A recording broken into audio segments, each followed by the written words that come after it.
Good morning, everybody. Happy New Year's Eve. We appreciate you being here this morning.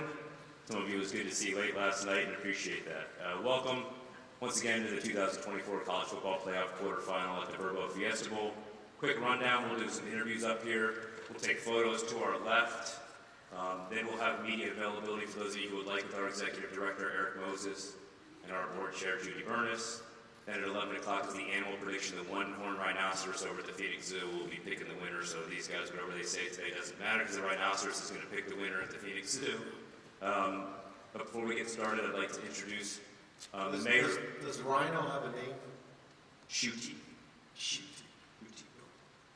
Awesome.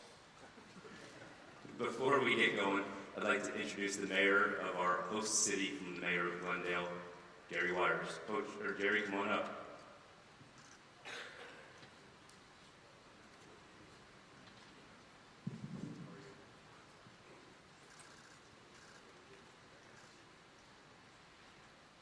Short leash here.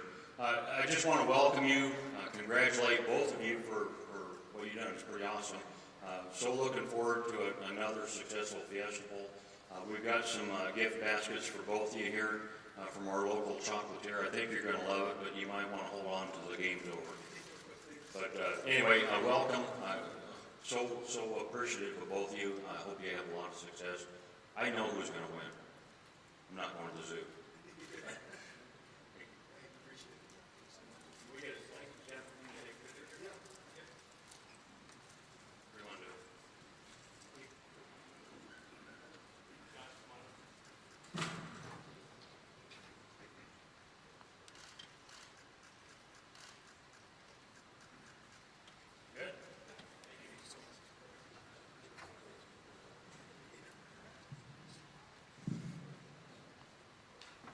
All right, we're 33 hours from kickoff for the first ever College Football Playoff quarterfinal game. Start with Coach Danielson here. Congratulations on your 12-1 season, number 3 seed, Mountain West champion. Coach, as you're approaching the biggest game in Boise State history, how are you merging Boise State's history here at the Fiesta Bowl with your task at hand tomorrow? Yeah, obviously, so excited to be here. Appreciate all your guys' time, and thank you, Jesus, for another day of life and another opportunity. And we were so blessed just to be able to play this game and impact these kids every single day. And our team's excited, and Boise State has been here before. It's been a decade since we've been here, so it's been a while. And obviously, this is the first time it's ever been a Fiesta Bowl and a college football playoff game. So just making sure our guys focus on it's all about their work, and it doesn't. Regardless how big the game is, how big the stage is, how bright the lights are, it's all about earning the right to play our best. And tomorrow night, our goal is to get all the prep in and then go cut it loose. So excited for our guys. I know Coach Franklin's going to say the same in regards to his team, but we're looking forward to the game tomorrow night. We got to continue to finish our prep. Thanks, Coach. Coach Franklin, 12-2 season, number 6 seed, 38-10 win over SMU in the first round. It was a pretty dominant performance against SMU in the first round, the first step in your championship journey. How do you keep that momentum moving forward tomorrow? Yeah, well, first of all, Spencer's done a phenomenal job at Boise. I've been a fan of the university and the football program for a long time, and Spencer's done a phenomenal job. I love to see schools and athletic directors and administrators promote from within when they have an opportunity. And you've done a phenomenal job at a special place. So, we were fortunate to get a home game. I think that played a factor. You guys were able to get a bye. So I think those are the two things that everybody in college football were working for, either a bye in week 1 or a home game. We were able to get a home game against a really good SMU opponent who we had a lot of respect for on film. First quarter kind of worked through some things, but then we're able to get it going. Our fans played a role in it as well, but our kids just played well. A lot of coaches, I think, across college football were talking about, where we were in our season, a 4-game season, and we didn't really approach it that way. It's really a 1-game season. 65 plays on offense, 65 plays on defense is about what we've been averaging, about 24 on special teams, and we better approach each one of those reps like they're gold. And our guys did a really good job of that, and obviously played well. I thought it was important for us, not very often that in a playoff game you're able to get your backups in the game in the fourth quarter, which for us in our quarterback situation was important. So that was valuable as well. And we're just trying to, as you mentioned, keep that momentum going, which we're going to need against a really good Boise football team. Great. We'll now take questions from the audience. If you please raise your hand. We have some mic runners, and we'll go from there. Right over here, Heather. Diane, right here, second row. James, there was a lot made about Ohio State's price tag for its roster, and I was wondering if you could shed any light on what exactly is the cost of a college football playoff team? Yeah. What a great first question. Yeah, great question. Yeah, I can't really get into that, and I think it's not that I wouldn't want to. It's just hard. You know, the way this system is set up right now, there's no real way to track that. You know, the information that you see out there, or if an athletic director or somebody is willing to report it, there's no real way to track it. You know, I think Boise's situation is probably a little bit different, and I think you guys know our situation has been a little bit different in those areas. So I can't really speak on that. You know, I'm not one of these guys that feel like you should have a strong opinion if you don't have all the information or most of the information, and I don't have enough true, valuable, credible information to make that type of statement. I think there's things that we see out there on social media. How credible that information is, I'm not sure. But I just spend a ton of time on our roster and our guys and making sure they're having a great experience and, you know, give ourselves the best chance to go out and win as many games as possible. So, you know, we're working hard at it and trying to, you know, raise as much money as we possibly can, you know, to put our program and our university in the best position to be successful. And I can't really speak on anything more than that. Next question. Front row. Diane, back up here. Front row, third seat. Hi, this is kind of one for each of you guys. Spencer, do you have any thoughts on the commissioner idea in college football, especially coming from a perspective of so-called non-power conference? And then, James, have you heard from Nick Saban since yesterday? Yeah, it's a good question. I get asked a lot of questions that I have no true say in. I get asked about the transfer portal a lot. I get asked about NIL, collectives, the future of college football, and no one's calling me to make changes, so I don't think about it a ton. I focus on the things that move the needle and matters for our team. But obviously, college football is in a very interesting place, and do changes need to be made? I believe they do. What those are and how they're supposed to be implemented, I don't spend a ton of time on that, but I do believe changes need to be made, and I am going to throw my vote in for Chris Peterson to be a part of that commissioner as well. Yeah, have not heard from Nick. You know, obviously they did a game at our place this year and came to practice, and you know, we sat down in my office and had good conversations. And obviously I was in the SEC when he was in the SEC. So know Nick and got a tremendous amount of respect for him. I actually think Chris Peterson would be another really good candidate. Another guy that I thought of too is Dave Clawson, just really smart guy that did a really good job. All the places he's been, won at a ton of different places. But I think people like this, I think it's a good conversation to have. I think they're three really good candidates. I don't know if this is going to go anywhere or not. You know, me and Dave did text a little bit, not specifically about this, but no, have not heard from Nick. As you can imagine, it's not like I'm spending a ton of time on this. I got asked a question and I just kind of answered. But I think Coach Peterson would be another really, really good example or you know, person that could, I think, really represent college football as a whole, which is what I think we need.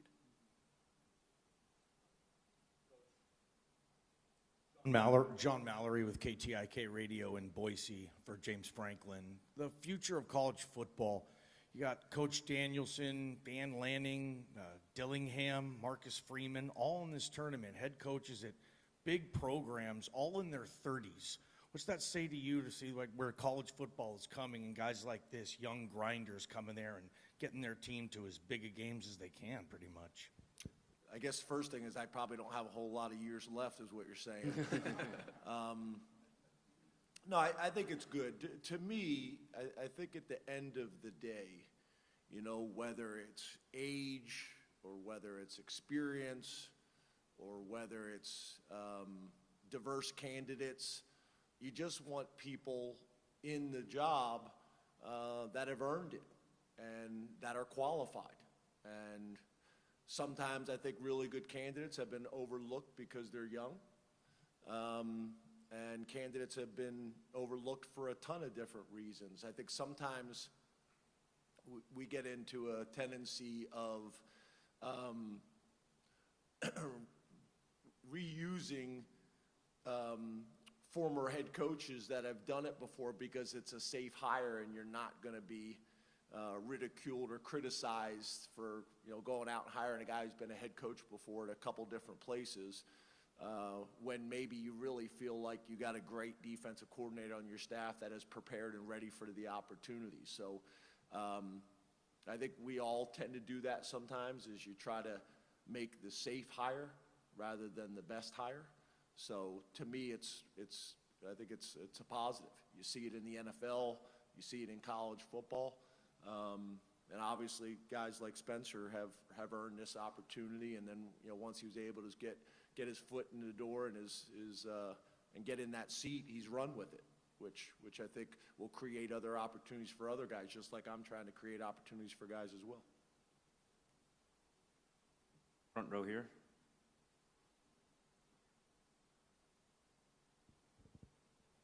This is for Coach Franklin. When you go against a player like Ashton Jeanty, how do you find the balance between giving him the respect he deserves in preparation and also paying enough attention to the other 10 guys on the offense?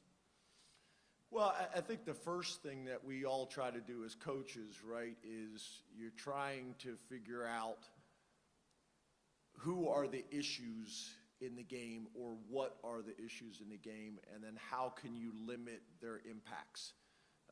Obviously, a running back like him, everybody all year long has gone into it with the same plan and no one stopped them.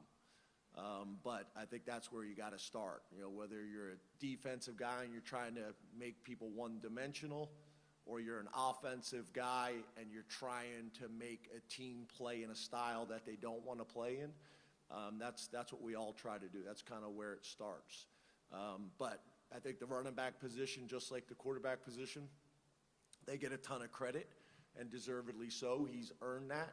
But, you know, Ashton will tell you, just like every other running back, if you don't have an offensive line in front of you, if you don't have a great offensive coordinator, it's calling the plays and taking advantage of your skill set, that he's not nearly as successful as he is right now.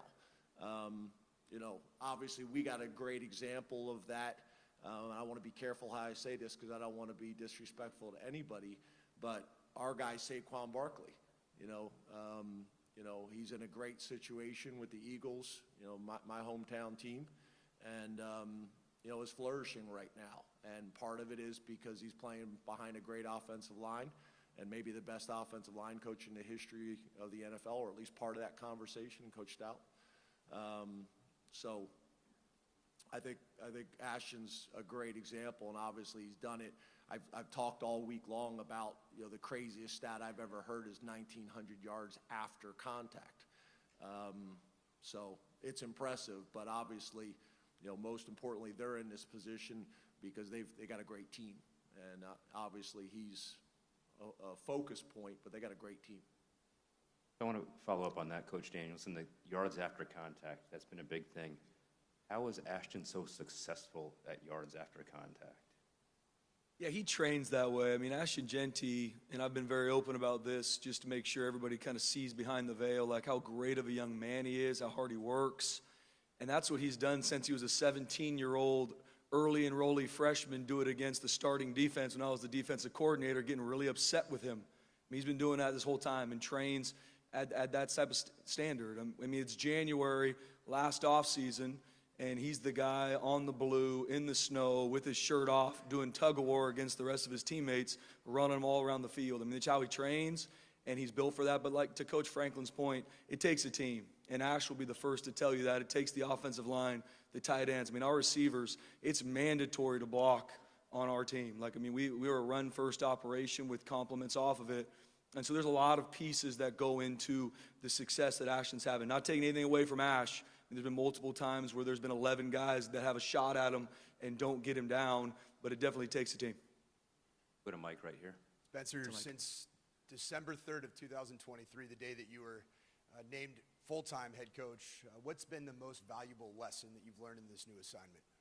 Mike, we could probably be here all day talking about lessons I've learned, but I'm with you. It's, you know, I've got such great mentors around me, Mike. Chris Peterson being one. You know, we talk often. Obviously, Dirk Cutter's in the building, pick his brain all the time. Like, there's multiple people in my life that I pick their brain on, because there's a lot of things that I screw up on a daily basis, and there's a lot of people around me that help support and learn. And I think for me, it's always just finding the fine balance between how God made me, what I'm passionate about, how I feel called to lead this team, because I've been open about it's all about developing champions for life for me, and the byproduct are the championships. And so staying true to that true north for me, but then learning a lot of lessons along the way, from scheduling to staffing to players to all sorts of things that focus on the development of these kids. And so there's been so many different lessons throughout. There's been lessons I've learned as we came out to Arizona to play the Fiesta Bowl. So there's been so many different lessons, but there's a lot of people in my life that help me see around the turn because they've been there before me. You know, talking to Chris Peterson, who's played in this game, you know, some things that, hey, what are some things that you would have liked to know the first time you played in the Fiesta Bowl? And so I'm able to pick so many different people's brain to help me as, you know, my first year as the full-time head coach. But I'm so blessed. This is a dream job for me. Thank you, Jesus, for the opportunity. And there's a lot of things that I'll mess up every day, but I got a lot of really good people in my life that help me learn and grow from it. Go to our left with Jay. This message, questions for Spencer. Spencer, 14 months ago, Boise State was on the verge of having their first losing season in almost 3 decades. For the first time ever, they fired a head coach in season, and 14 months later, you're at the Fiesta Bowl. The players clearly bought into your message. What is it like, after all that emotion last year, to be able to extend it this far this year from your players? Yeah, Jay, great question. I'll never forget, you know, stepping into the interim role, so many things going on. At that point, you know, head coach can get let go, players can transfer, coaches. The smart thing's probably to get your resume ready to roll because you don't know what's about to happen in 2 weeks. And the staff and the players at that time, you know, they put their foot down and said, we're going to finish. Like, we're going to do this for each other. We're going to do this for the seniors, go on to win a championship game. You know, so blessed to be able to be named the head coach after the championship game. And then even in January, a lot of things pulling at our players to leave or what's going to happen. And when an Ashton Jeanty says, I'm staying, I want to leave a legacy, I want to do something different. The college football has expanded. Like, let's do something that's never been done before. And Ahmed says he's going to do the same. And then it trickles down to the whole roster and seeing these guys, you know, what is done in the dark will be brought to the light. And these guys just went to work day in and day out. And then seeing them reap the benefits of that work when no one was around, no one was tweeting about them, no one was talking about them, seeing that work come to fruition now, I think is just such a valuable lesson for life. It's not about what you talk about, it's about what you do. It's about your actions and the work you put in, and seeing our guys do that, and so blessed to be a part of it. I mean, they impact me every single day, and I make sure I'm very open about that. This isn't, all right, I'm driving this whole truck. Like, this is a player-led team. I mean, they love each other, but they hold each other to extremely high standards because they know what they want most, and I'm just so blessed to be a part of it, Jeff. On the back. Well, I ask both of you, just having a guy like Stacy Collins on staff, you know, what kind of asset is he? Yeah, Stacy's been a huge addition for us. I know Coach Franklin was able to work with him for a couple years. He was a guy I knew kind of growing up in the profession.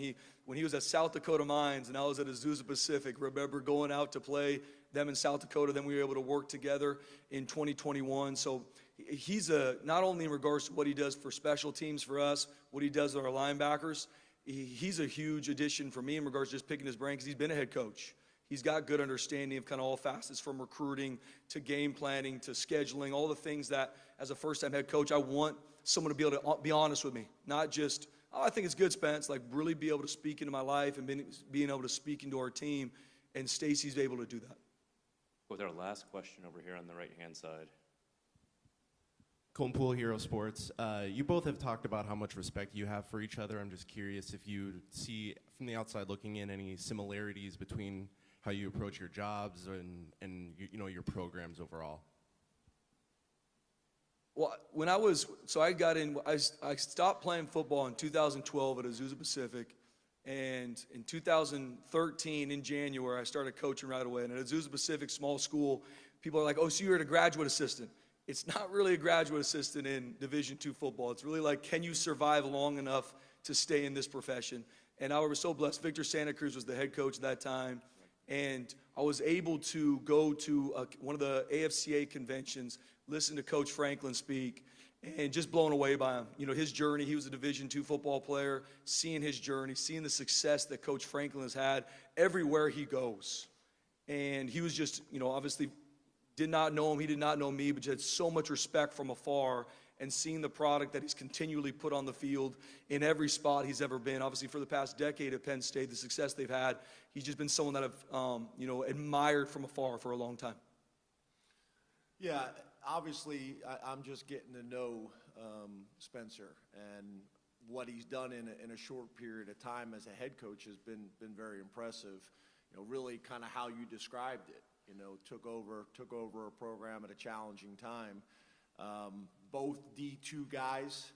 Now, I did go to East Stroudsburg, which is like the Harvard of the Pennsylvania State Athletic Conference, which I take a lot of pride in. But I do think his point is a good one. When you're a Division II coach and a Division II player, a lot of the things that maybe our team takes for granted or the staff takes for granted, we don't. When you're a Division II guy, you kind of have to do it all, and I think there's a lot of value in that. There's not 75 coaches. There's 8. And you're doing everything from line the fields to coaching the guys. I remember I used to fill soda machines up on campus in the morning when I worked at Kutztown, and the players used to make fun of me kind of going to class talking trash as they walked by. But I think humility is such an important part of our job in serving others, right? And when you've been a Division II guy and kind of had to work your way up the ladder, I think you learn a ton from that. And again, I think the humility is a huge aspect for all of us. But I'm looking forward to getting to know Spencer better. I've gotten to know him fairly well through guys on his staff that I have a ton of respect for, and then just watching him on film. I don't care what people say. Your team is a reflection of you, and they do it with class. You listen to their players speak. You watch how they conduct themselves on tape. You look at how hard they play.